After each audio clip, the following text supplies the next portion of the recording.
So these are my audience members. No. My name is Ashlyn Beam, and I will be talking about the success of the Missouri Phone Ban. On the first day of school, whether that be in middle school or high school, what is one common rule that you see on every teacher's board? No phones allowed in the classroom. This law has recently been enforced and is shown to improve communication and reduce boredom. As a senior, I have experienced this firsthand of the before and after. My freshman, sophomore, junior year, the phones were allowed in the building, just not during class time.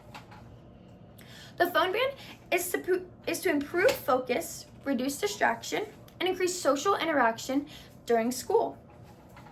I will show how this has been affected by the students' reactions, the goals, and the outcome, which would be a success. First, I will talk about how the students feel about this phone ban. Then I will talk about the original goal. And finally, I will talk about the progression that has happened throughout the year. First, how students feel. Phones are a way to help friends and family connect with each other, whether that be through social media or just simply texting a family member. The phone ban is to improve less distraction. According to a 2025 Government Technology article, Missouri educators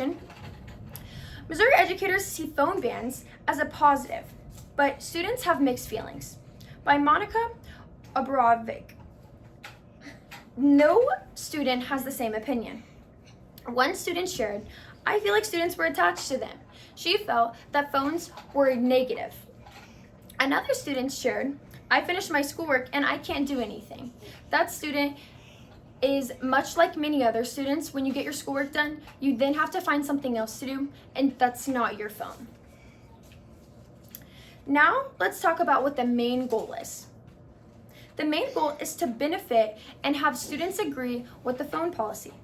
On July 9th, 2025, Senate Bill number 68 was signed by Governor Mike Kehoe. The goal was to reduce distraction. According to a 2025 Show Me Institute Journal article called "Hanging Up on Smartphones in Missouri Public Schools" by Avery Frank, it stated that 97% of 11 to 17-year-olds report using their phones during the school day. This also becomes a problem with cyberbullying. Cyberbullying happens over social media, through videos such as videos on TikTok, or just sending somebody a hateful comment on Snapchat. It happens all the time throughout the year, whether that's in the school building or even at home. The final thing I will talk about is the progression. This ban affects students each day more and more.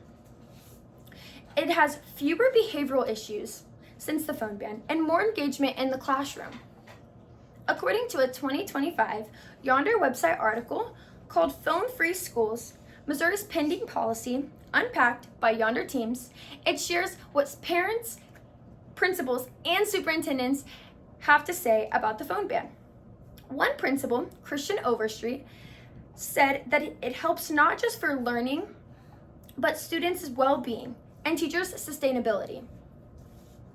The rules also depend on the district. Each school doesn't follow the same rules or enforce the rule the same way.